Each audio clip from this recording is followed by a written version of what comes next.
Good morning dear students. I doctor Satish Mewada. हम लोग आज डिस्कस करेंगे अकाउंटिंग के एक टॉपिक फाइनल अकाउंट या फाइनेंशियल स्टेटमेंट पे। व्हाट इज़ फाइनल अकाउंट और फाइनेंशियल स्टेटमेंट क्या होता है। फाइनल अकाउंट में स्टूडेंट्स तीन चीज़ें इंक्लूड रहती है। तीन चीज़ों से मिलके फाइनल अकाउंट बनता है। सबसे पहले trading account, profit and loss account and balance sheet. इन तीनों से मिलके अगर क्वेश्चन आता है व्हाट इज़ फाइनल अकाउंट, तो ये तीनों को हम फाइनल अकाउंट में इंक्लूड करते हैं, ये फाइनेंशियल स्टेटमेंट में। ठीक है, तो ये क्या होते हैं, ट्रेडिंग अकाउंट क्या होता है, प्रॉफिट एंड लॉस क्या होता है, बैलेंस शीट क्या होता है, वन बाय वन डिस्कस करते हैं। सबसे पहले हम लोग आते हैं trading account. Dear student, sale और परचेस का रिकॉर्ड रखने के लिए, सेल और परचेस कितना खरीदा और कितना बेचा, इसका रिकॉर्ड रखने के लिए जिस अकाउंट का हम यूज़ करते हैं, जिस अकाउंट को हम प्रिपेयर करते हैं, उसे हम ट्रेडिंग अकाउंट कहते हैं। बट ध्यान रहे, इसमें सिर्फ सारे परचेस के रिकॉर्ड आएंगे। परचेस खरीदने के, कितने का माल खरीदा, उस खरीदने में कितना खर्चा हुआ और कितने का बिका। ध्यान रहे, कितने का बिका, बेचने में हुए खर्चों को हम इसमें रिकॉर्ड नहीं करेंगे। फिर से मैं एक बार समझा देता हूँ। इसमें तीन ही चीज़ें आएंगी। फर्स्ट, कितने का सामान खरीदा, उस खरीदने में कितने खर्चे हुए, ठीक है, और कितने का बिका। ये तीन ही चीज़ें ट्रेडिंग अकाउंट में आती है। ध्यान रखना, बेचने में अगर कोई खर्चा होता है तो वो इस अकाउंट में नहीं आएगा, सिर्फ इसमें खरीदने में खर्चे होंगे वही आएगा। ठीक है, ध्यान है। तो ट्रेडिंग अकाउंट का ये फॉर्मेट होता है। और ये देखिए, पांच चीज़ें सिर्फ इसमें आती है। सबसे पहले आता है ओपनिंग स्टॉक। ओपनिंग स्टॉक का मतलब होता है लास्ट ईयर जो सामान बच गया हमारे पास। ठीक है, अब हमारा ईयर कब से स्टार्ट होता है, इंडिया में जो ईयर है वो 1 अप्रैल से 31 मार्च तक होता है। तो 1 अप्रैल 31 मार्च के दिन जितना सामान बचा हो, 1 अप्रैल के दिन वो ओपनिंग स्टॉक हो जाएगा। ठीक है, समझ गए मेरी बात को। जो कल शाम को सामान बचा है वो अगले दिन सुबह ओपनिंग हो जाता है। कल शाम की क्लोजिंग अगले दिन की ओपनिंग हो जाती है। ठीक है, तो ये मान के चलिए 31 दिसंबर को यदि क्लोजिंग स्टॉक है, क्लोजिंग मतलब बंद कर दिया, स्टॉक मतलब होता है बचा हुआ सामान। स्टॉक का मतलब क्या होता है, बचा हुआ सामान। तो जो हमारा लास्ट ईयर का बचा हुआ सामान है वो आज के दिन हमारा ओपनिंग हो जाएगा। इसका मतलब वो सामान हमारा, फिर इस साल हमने कितना खरीदा है, ठीक है, और उस खरीदने में खर्चे कितने हुए। खरीदने में जो खर्चे होते हैं उसे अकाउंट की लैंग्वेज में डायरेक्ट एक्सपेंसेस बोलते हैं। ठीक है, ध्यान रखना, व्हाट इज़ डायरेक्ट एक्सपेंसेस। जो खर्चे सामान को खरीदने में हुए हैं उन्हें हम डायरेक्ट एक्सपेंसेस कहते हैं। ठीक है, क्लियर है। जैसे हम लोग खरीदने गए तो हमारा खर्चा क्या होता है, हम टोल टैक्स पे करते हैं, और क्या होता है सर, हम भाड़ा पे करते हैं, फ्रैट, ठीक है, या कैरिज कहते हैं जिसे, और क्या होता है सर, हम और भी डायरेक्ट एक्सपेंसेस पे करते हैं। ठीक है, वेजेस करते हैं, मजदूरी। तो इन सबको हम डायरेक्ट एक्सपेंसेस कहते हैं। ठीक है, तो ये इसका फॉर्मेट है। ये पांच चीज़ों से मिलकर ट्रेडिंग अकाउंट बनता है। सबसे पहले अगले साल का क्लोजिंग, आज सुबह का ओपनिंग, मतलब जो बचा हुआ सामान प्लस इस साल खरीदा सामान प्लस उसमें जो खर्चे हुए हैं खरीदने में। इस साइड दो चीज़ें आएंगी, सेल्स कितने का बिका है। बट ध्यान रहे, मैंने एक शुरू में एक लाइन बोली थी, बेचने में जो खर्चे होते हैं वो ट्रेडिंग अकाउंट में नहीं आएंगे, सिर्फ खरीदने के खर्चे आएंगे जिसे हम डायरेक्ट एक्सपेंसेस बोलते हैं, ये लिखा हुआ है। क्लियर है, बेचने के खर्चे इसमें नहीं आएंगे। अगला आता है जितने की सेल करी, जितनी भी सेल उधार नगद सब आ जाएगी। और अब क्या होता है स्टूडेंट, पिछले साल का सामान, आज खरीदा सामान और खर्चे हुए। अब जाहिर सी बात है कि पूरा सामान तो बिकता नहीं है, तो जो बच गया सामान उसे क्लोजिंग स्टॉक कहते हैं। जो आज क्लोजिंग है, अगले साल की सुबह जाके वो ओपनिंग बन जाएगा। जो ओपनिंग यहाँ बनाना है ये वाला ओपनिंग बन जाएगा अगले दिन। ठीक है, तो ये पांच चीज़ों से मिलकर ट्रेडिंग अकाउंट बनता है। ट्रेडिंग अकाउंट का मतलब होता है कि सिर्फ सेल और परचेज का रिकॉर्ड रखते हैं। इससे हमें हमारा मुनाफा मालूम पड़ता है। मुनाफा, ध्यान रखना, मुनाफा मतलब हमारा मार्जिन मालूम पड़ता है, हमें एक्चुअल प्रॉफिट मालूम नहीं पड़ता। ट्रेडिंग अकाउंट के बाद बनता है प्रॉफिट एंड लॉस अकाउंट। ये हमें बताएगा कि कितना लाभ हुआ और कितनी हानि, कि व्हाट इज एक्चुअल प्रॉफिट और लॉस। इस अकाउंट से सिर्फ हम ये पता लगाते हैं कि मोटा मोटा कितना बिका। एक एग्जांपल देता हूँ, मेरी एक शॉप है, ठीक है, मैं आज 10,000 का सामान लाया, ठीक है, उसमें से 15,000 का बिक गया, मतलब 10 का सामान लाया, 15 का बिक गया, तो 10 का सामान 15 का बिका, मतलब 5,000 का प्रॉफिट। ध्यान रखना, ये 5,000 रुपये का मोटा मोटा प्रॉफिट है हमारा, मतलब हम जिसे कहते हैं मुनाफा है हमारा। एक्चुअल प्रॉफिट नहीं पता लगा। क्यों नहीं पता लगा? क्योंकि उस बेचने में भी कुछ खर्चे हुए होंगे जो हमने यहाँ रिकॉर्ड नहीं किए। मैंने बताया था ट्रेडिंग में सेल के खर्चे इंक्लूड नहीं होते। अब सेल में जो खर्चे होते हैं, और ध्यान रखना, एक दुकान में, एक बिजनेस में सेल करने के अलावा भी कई खर्चे होते हैं, वो सारे खर्चे इसमें आएंगे। बस इसी को हम प्रॉफिट एंड लॉस अकाउंट बोलते हैं। ठीक है, तो इस प्रॉफिट एंड लॉस अकाउंट में क्या आता है बच्चा? इसमें दो चीज़ें आती हैं सिर्फ, सेल के खर्चे और कंपनी में जो अदर खर्चे होते हैं, खरीदने को छोड़कर अदर खर्चे। और क्या होते हैं? सर हम सैलरी देते हैं, सर हम दुकान का रेंट देते हैं, सर हम इलेक्ट्रिसिटी पे करते हैं, सर हमारा कुछ नुकसान भी होता है, कुछ अदर फ़ायदा भी होता है। ठीक है, तो जितने भी खर्चे होंगे अब खरीदने को छोड़ के, अब जितने भी कंपनी में खर्चे होंगे वो सब ये डेबिट साइड आ जाएंगे। और जितने भी सेल के अलावा जो भी हमारे पास पैसा आएगा, हमारे पास सबसे बड़ा पैसा कहाँ से आता है? सेल करने से। इसके अलावा जो भी पैसा हमारे पास कहीं से भी आ गया तो वो यहाँ रिकॉर्ड होगा क्रेडिट साइड। इन दोनों का साइड में जो आइटम्स आएंगे उनको लेकर ही हम profit and loss account prepare करते हैं। ठीक है, तो फाइनल अकाउंट या फाइनेंशियल स्टेटमेंट अगर एग्जाम में आता है तो आप ये तीन चीज़ों से मिलकर बनता है, trading, P and L and balance sheet. P and L मतलब प्रॉफिट एंड लॉस। ट्रेडिंग में क्या आएगा? सर दो ही चीज़ें आती है, कितने का खरीदा और कितने का बेचा, और खरीदने के खर्चे भी इसमें आते हैं सर, लेकिन बेचने के खर्चे नहीं आएंगे। हम जो सामान बेचते हैं उसके खर्चे ट्रेडिंग अकाउंट में नहीं आएंगे। तो बेचने के खर्चे कहाँ आएंगे? सर वो प्रॉफिट एंड लॉस अकाउंट में आते हैं। और क्या आता है? सर इसके अलावा जो भी कंपनी में खर्चा होगा, बेचने के अलावा, बेचने में क्या खर्च होते हैं? सर हम कमीशन पे करते हैं, सब एडवर्टाइजमेंट पे करते हैं। और क्या खर्चा होता है? सर हम सर हम सैलरी देते हैं, सर हम रेंट देते हैं, सर हम ऑफिस का किराया देते हैं। बहुत सारे खर्चे होते हैं, वो सब यहाँ आएंगे। और सर इस साइड क्या आएगा?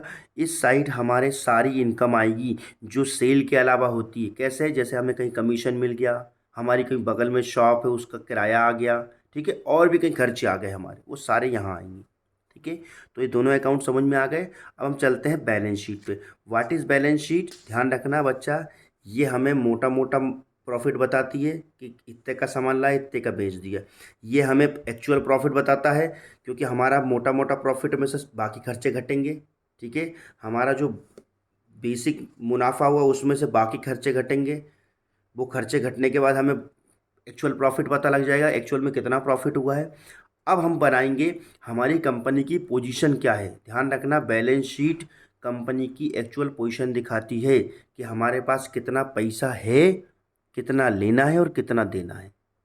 ठीक है, बैलेंस शीट क्या बना बताती है? हमारे पास कितना पैसा है और कितना देना है। ठीक है, बैलेंस शीट ये बताती है। अब बैलेंस शीट हम लोग यहाँ बनाते हैं।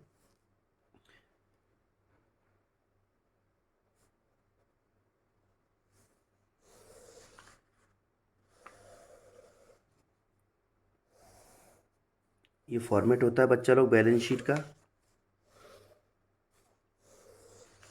इस साइड हमेशा आता है लाइबिलिटीज़। लाइबिलिटीज़ का मतलब होता है बच्चा जो हमें मार्केट में पैसा देना है। जो मार्केट में पैसा देना है उसे लाइबिलिटीज़ बोलते हैं, और जो मार्केट से हमें लेना है या हमारे पास जो अवेलेबल है उसे एसेट्स बोलते हैं। ठीक है, क्लियर है? बैलेंस शीट एज ऑन 31 मार्च। और ध्यान रखना, ये एक फिक्स तारीख को बनती है। बैलेंस शीट की एक फिक्स डेट होती है, साल की अंत, साल की अंतिम दिन ही बैलेंस शीट बनती है। बैलेंस शीट की डेट क्या होती है? सर जो भी साल का एंडिंग ईयर होता है, या तो 31 दिसंबर या 31 मार्च। ठीक है, व्हाट इज़ लाइबिलिटीज़? सर जो हमें मार्केट में पे करना है वो लाइबिलिटीज़ होती है। What is assets? सर जो हमारे पास है या जिसे हम सेल करके हम मनी और फंड कलेक्ट कर सकते हैं। ठीक है, अब लाइबिलिटीज़ दो तरह की होती है और असेट्स भी दो तरह की होती है। वैसे असेट्स बता दूं, लाइबिलिटीज़ और असेट्स के और भी टाइप्स होते हैं। लाइबिलिटीज़ 3 टाइप की होती है, असेट्स 5 तरह की होती है। ठीक है, पर आप छोड़ दीजिए, आप तो दो उसमें समझिए। लाइबिलिटीज़ दो तरह की कौन सी होती है? सर पहली होती है fixed liabilities. Fixed liabilities. What is fix liability? Fix और करंट में मतलब समझिए, जैसे फिक्स असेट्स और फिक्स लाइबिलिटीज, करंट असेट्स और करंट लाइबिलिटीज। फिक्स और करंट में मैं बहुत आसान सा अंतर बता रहा हूँ, बहुत इजी तरीके। डियर स्टूडेंट, जो रोज रोज पे होती हो, जो एक साल के अंदर जो भी हमारा पे होता हो लोगों को, लाइबिलिटीज का मतलब क्या होता है? पे करना, मतलब हमें जिनको पैसा देना है, हमारा हमारे ऊपर कर्जा। लाइबिलिटीज का मतलब होता है हमारे ऊपर कर्जा। अगर जो कर्जा डेली डेली हो रहा है, जो कर्जा, जो लाइबिलिटीज हम पर डेली डेली हो रही है, डेली, वीकली, मंथली या 6 मंथली, मतलब एक साल के अंदर जो कर्जा हम पे हो रहा है, उसे हम करंट लाइबिलिटीज कहते हैं। और जो लंबे से समय के लिए हम पे कर्जा हो रहा है, उसे हम फिक्स लाइबिलिटीज कहते हैं। समझ गए मेरी बात को? ठीक है, क्लियर है? दो ही तरह की लाइबिलिटीज होती है, फिक्स और करंट। और ध्यान रखना, कंपनी में फिक्स लाइबिलिटीज दो तरह की होती है, सिर्फ दो तरह की, बाकी सब करंट लाइबिलिटीज होती है। एक होता है हमारे पास लोन, जो बैंक का लोन देना है, और एक होता है कंपनी को जो मालिक का पैसा देना है। मैंने पहले ही बोला था कि मालिक का पैसा कंपनी के लिए एक तरह की लाइबिलिटीज, एक तरह का कर्जा होता है। आप कहोगे सर कंपनी का मालिक तो उसकी खुद ही कंपनी नहीं। अकाउंटिंग का एक कॉन्सेप्ट है, एक प्रिंसिपल है, एक रूल है, बिजनेस एंटिटी।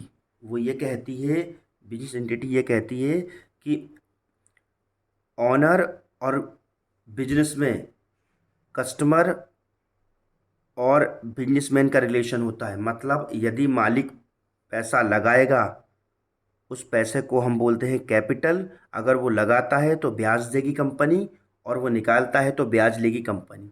क्लियर है? इसलिए एक मालिक के पैसे को कैपिटल बोला जाता है, और कैपिटल कंपनी के लिए एक तरह के लाइबिलिटीज होती है।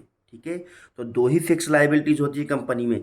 एक तो मालिक का पैसा जो उसने लगाया वो देना कंपनी को। ध्यान रखना, बैलेंस शीट किसी व्यक्ति की नहीं बनती है, कंपनी की बनती है।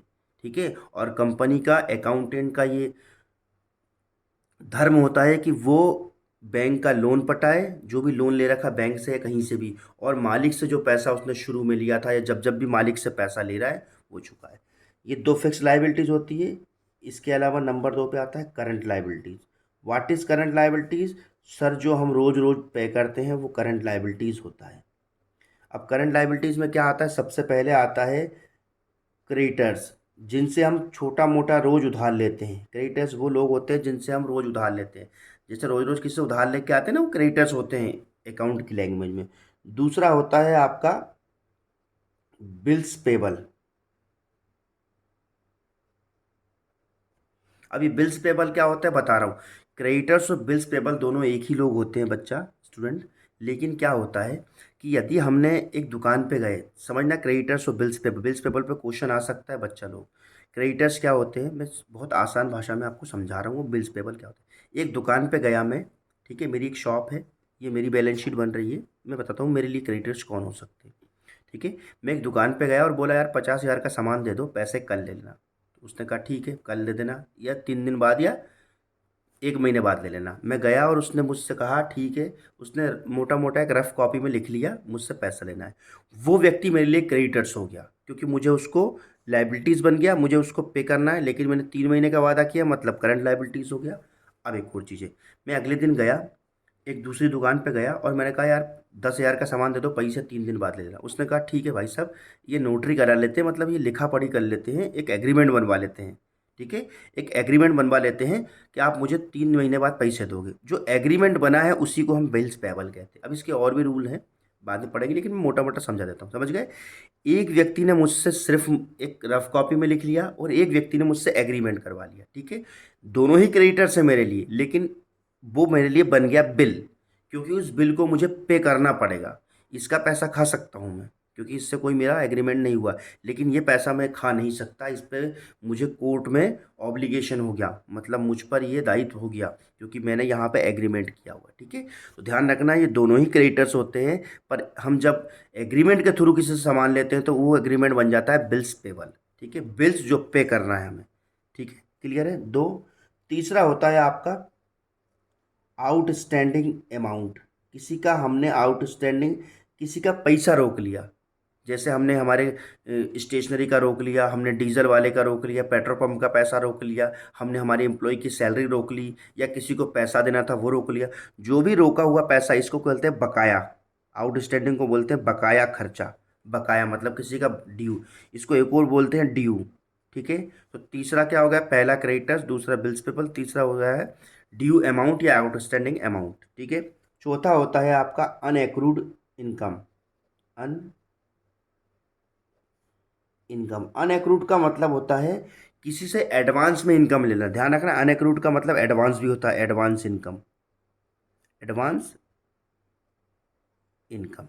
ठीक है स्टूडेंट, तो मैं इसमें नंबरिंग कर देता हूँ, ए बी सी। ठीक है, ए बी सी डी, चार हो गए, सॉरी।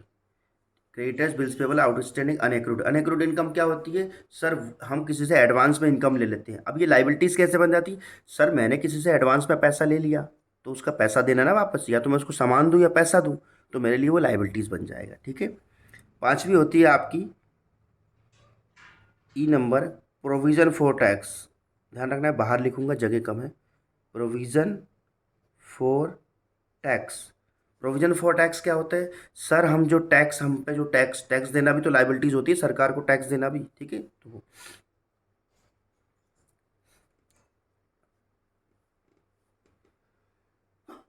सॉरी। अगला आता है आपका बैंक ओवरड्राफ्ट, बैंक ओडी कहते हैं जिसे। ठीक है। बैंक ओडी क्या होता है, मैं बैंक ओडी को आसान भाषा में समझा रहा हूँ। 1 2 3 4 5 6।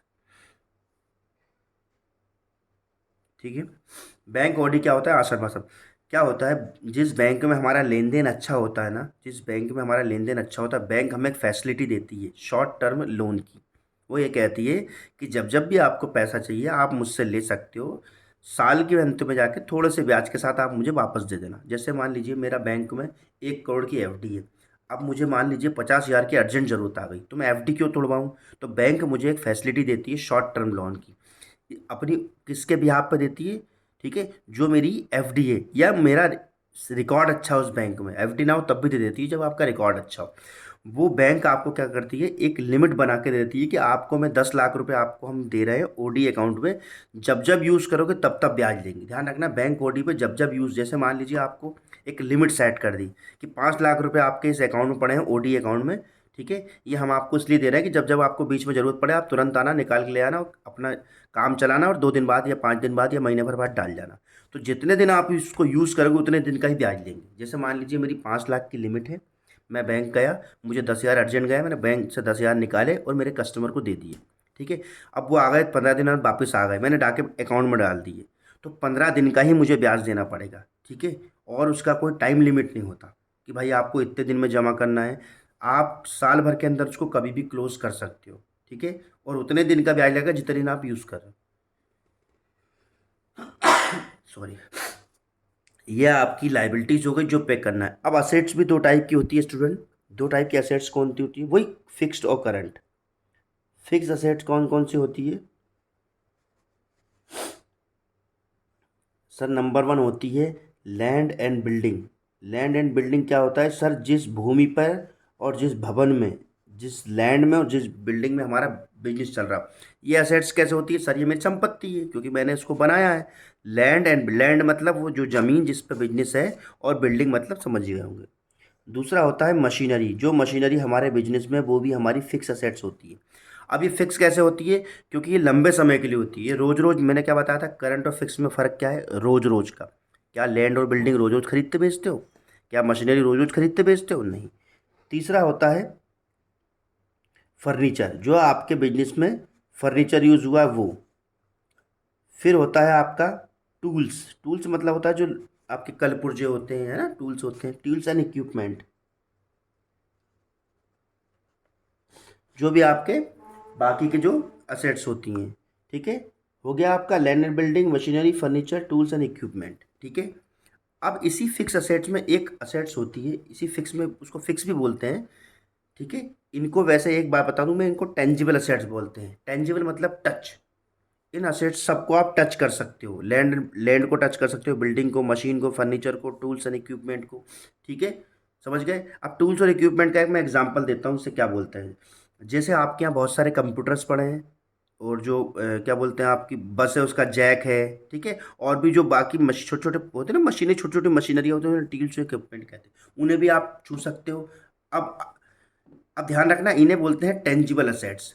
अब एक और होती है इनटेंजिबल असेट्स, फिक्स असेट्स का एक और अंदर होती है, मैं इसी के साथ 5वें नंबर पर लिखूंगा। लेकिन उन्हें ध्यान रखना, इंटेंजिबल इसलिए होती है बच्चा लोग, क्योंकि उन्हें ना हम छू सकते हैं ना देख सकते हैं। ठीक है, और वो असेट्स ना हम खरीदते हैं, ना उस ठीक है, हम उसे खरीद नहीं सकते। वो हमारे बिजनेस में डे टू डे इमेज के द्वारा, बिजनेस के प्रॉफिट के द्वारा बनती है। ध्यान रखना, वो चारों असेट्स क्या होती है, हम जिस दिन बिजनेस स्टार्ट करते हैं उस दिन वो असेट्स की कोई वैल्यू नहीं होती है। लेकिन जैसे जैसे बिजनेस प्रॉफिट कमाता है, रन करता है, इमेज कमाता है, वो चारों असेट्स बनती जाती हैं। ठीक है, अब ये क्या होती है, सबसे पहले चलता हूँ। ठीक है, ध्यान रखना, फिक्स असेट का एग्जाम्पल है, लेकिन उन्होंने इंटेंजिबल भी बोलते हैं। 5वीं होती है गुडविल। अब ये गुडविल क्या होती है, ध्यान रखें, सिंपल सा गुडविल का एग्जाम्पल है किसी व्यक्ति का नाम। ठीक है, जिस दिन रिलायंस कंपनी खुली थी उस दिन अनिल मुकेश अंबानी को कोई नहीं जानता होगा, लेकिन मुकेश अंबानी आज एक गुडविल है। ठीक है, तो मुकेश अंबानी के नाम को ही हम गुडविल कहते हैं, या रिलायंस को हम गुडविल कह सकते हैं। टाटा एक गुडविल है। ठीक है, अब कहोगे सर ये असेट्स कैसे हुई, ध्यान रखना, जब भी इस प्रोडक्ट को आप बेचने जाओगे, इस नाम को बेचोगे, तो एक अमाउंट आप रिसीव कर सकते हो मार्केट से। जैसे आपने कहा कि किसी को भी अपने ट्रक के आगे अगर टाटा लिखना है तो वो मुझे इतना पे कर दे, टाटा लिख सकता है, मतलब अपनी कारें या अपने सामान मेरे नाम से बेच सकता है, मेरा नाम मतलब गुडविल। ठीक है, तो क्या होता है, ये पहले दिन तो नहीं आया होगा जिस दिन टाटा कंपनी खुली होगी, जब भी वो खुली होगी, आज से 100 साल 50 साल पहले। लेकिन धीरे धीरे उसने प्रॉफिट कमाया, इमेज कमाई, नाम बना। आज टाटा अपना नाम मार्केट में, वो कहे मुझे 100 करोड़ रुपए चाहिए, अगर किसी को भी अपने ट्रक के आगे या बस के आगे या कार के आगे टाटा लिखवाना है, आपका सामान बिक जाएगा मेरे नाम से, आप टाटा लिखवा सकते हैं, लेकिन 100 करोड़। तो उस 100 करोड़ को हम असेट्स नहीं मान सकते, जो 100 करोड़ लेगा वो। ठीक है, समझ गए। तो गुडविल का ना मतलब होता है नेम एंड फेम, किसी व्यक्ति का नाम और उसकी फेमस। दूसरा होता है 6 नंबर पे पेटेंट। पेटेंट को समझने से पहले मैं कॉपीराइट समझाता हूँ, उसके बाद पेटेंट अपने साथ समझा। कॉपीराइट, कॉपीराइट क्या होता है, ऐसी कोई भी नाम या इंटेंजिबल कोई चीज़, जैसे कोई गाना हुआ, ठीक है, या मैं कहूँ टाटा ही बोल देता हूँ, टाटा को मैं एक दफ्तर जाऊंगा मैं, ठीक है, एक सरकारी दफ्तर जाऊंगा जहाँ पे क्या बोलते हैं, इंटेंजिबल असेट्स को कॉपीराइट करते हैं। कॉपीराइट का मतलब होता है उस चीज़ को अपने अधिकार में ले लेना। जैसे एक व्यक्ति ने क्या किया कि कार की कंपनी खोली और अपनी हर कार के आगे टाटा लिखने लगा। ठीक है, तो टाटा ने कहा भैया क्यों लिख रहे हो, तो उसने कहा ये आपका थोड़ी है यार। तो उसने कहा नहीं, मेरे पास इसका कॉपीराइट है, देखिए मैंने सरकार से इसको स्टाम्प सील करवाया है कि टाटा वर्ड मेरा है, उसके लिए मैं एक अमाउंट पे कर रहा हूँ। अगर आपको, अगर ये टाटा लिखना है तो मुझे कुछ पे करना होगा। ठीक है, क्योंकि इस टाटा वर्ड पे मेरा कॉपीराइट है, इस डाबर वर्ड पे, इस रिलायंस वर्ड पे। ठीक है, या बोलते हैं कि एप्पल वर्ड पे मेरा कॉपीराइट है। एक व्यक्ति ने क्या किया बच्चा लोग, एक व्यक्ति ने क्या किया, अपने मोबाइल के पीछे एप्पल के मोनो बना लिए। आपको पता है एप्पल के मोनो कोई भी क्यों नहीं बना सकता, क्योंकि उस पे एप्पल के टिम कुक जो है एप्पल के मालिक, उसने कॉपीराइट करवा रखा, उस वर्ड को कॉपीराइट करा।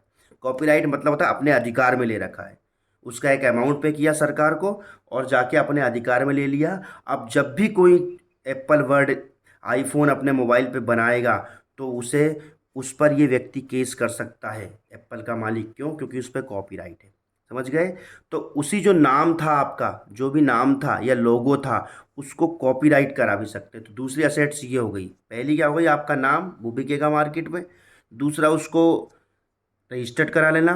ठीक है, अब कॉपीराइट और पेटेंट एक ही चीज़ होते हैं, दोनों ही कंडीशन में हम रजिस्टर्ड कराते हैं चीज़ों को।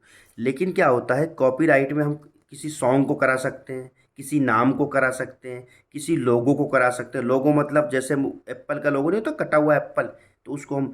लेकिन पेटेंट में क्या होता है, कोई फिजिकल चीज़ें होनी चाहिए। और ये हमेशा ध्यान रखना, पेटेंट जो है वो साइंटिफिक चीज़ों में, मशीन को हम पेटेंट कर सकते हैं, किसी मेडिकल मेडिसिन को हम पेटेंट करा सकते हैं। जैसे क्या होता है, कोविड वैक्सीन को हमने पेटेंट करा लिया था।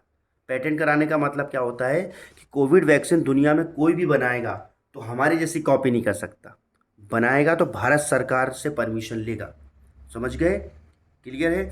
जैसे मैं बोलता हूँ, मिसाइल बनाई थी अब्दुल कलाम साहब ने, उसको पेटेंट करा लिया हमने कि ये मिसाइल हमारी है, इसके जब भी पार्ट्स यूज़ होंगे इंडिया से परमिशन लेनी पड़ेगी। दिस इज़ पेटेंट होता है। ठीक है? कॉपीराइट और पेटेंट एक ही चीज़ होती है, लेकिन कॉपीराइट हम ना दिखने वाली चीज़ों को भी कराते हैं। जैसे किसी गाने को करा लिया, आजकल गाने रीमेक होते हैं, तो वो कॉपीराइट किसी और का होता है। जब वो गाना बना होगा, लिखा होगा, तब उसने कॉपीराइट करा लिया होगा। आज अगर किसी को गाना गाना है तो उससे परमिशन लेनी पड़ेगी, उसको कुछ पे करना होगा, उसी को हम असेट्स कहते हैं। क्लियर है? अब पेटेंट क्या होता है कि पेटेंट में गाना को हम देख नहीं सकते।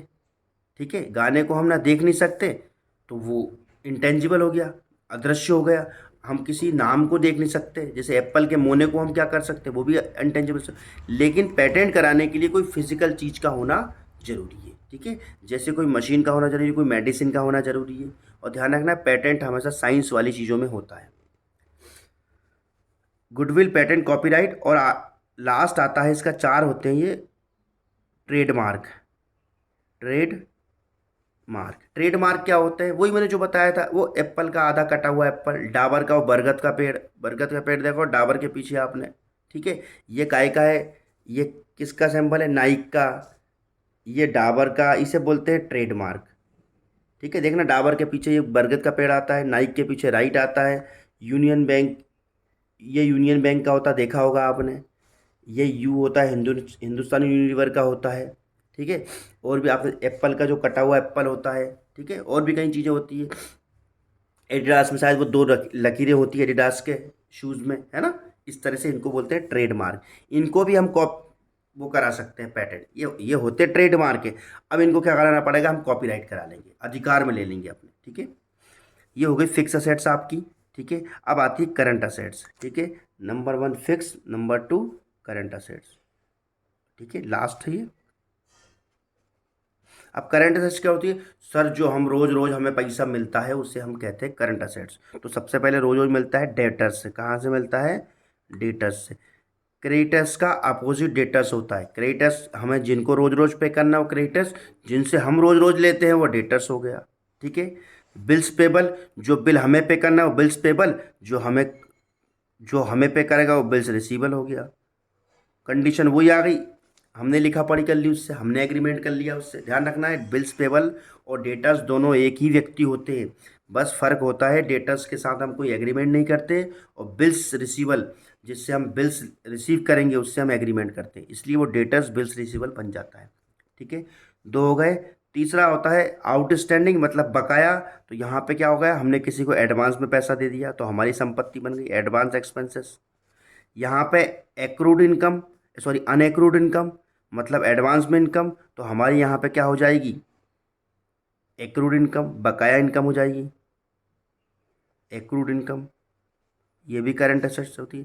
देखो, मैं चारों फिर समझा। डेटर्स, जिनसे हमें पैसा लेना है। बिल्स पे रिसीवल, जिनसे हमें बिल के रूप में रिसीव करना है।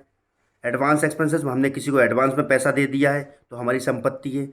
एक्रूड इनकम हमारी क्या है, बकाया इनकम। हमारी इनकम जो है कहीं बकाया है, मतलब किसी से इनकम लेना है। जैसे मैं बोलता हूँ कि कॉलेज को मेरी सैलरी जो है कॉलेज में 30 तारीख को डन हो जाती है, लेकिन मुझे मिलेगी वो 10-15 तारीख तक, तो वो मेरी एक्रूड इनकम है। एक्रूड इनकम मतलब मैंने इनकम तो कमा ली है लेकिन वो मिलेगी बाद में, तो वो मेरी संपत्ति नहीं हो गई। अब वो, ठीक है, हो गए। इसके बाद आता है आपका स्टॉक, जो माल बच जाता है साल भर में आपके पास। ठीक है? मान लीजिए रोज रोज जो माल बच रहा है उसको स्टॉक कहते हैं। ठीक है? अगला आता है आपका 1 2 3 4 5,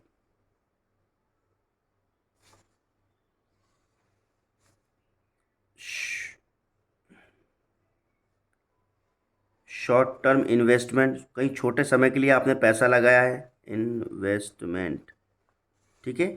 ये आपके क्या होते हैं स्टूडेंट्स, ये क्या होते हैं आपकी करंट असेट्स। ठीक है? Debtors, short term investment, stock, accrued income, advance expenses, ये सब हमारे क्या होते हैं स्टूडेंट्स, करंट असेट्स। और एक होता है लास्ट, कैश इन हैंड, आपके हाथ में जो पैसा है, या कैश एट बैंक, जो आपके बैंक में पैसा जमा है उसे भी हम करंट असेट्स कहते हैं। करंट इसलिए है क्योंकि कैश आज है कल नहीं है, कल है आज है, ठीक है, इसलिए हम ध्यान रखना स्टूडेंट।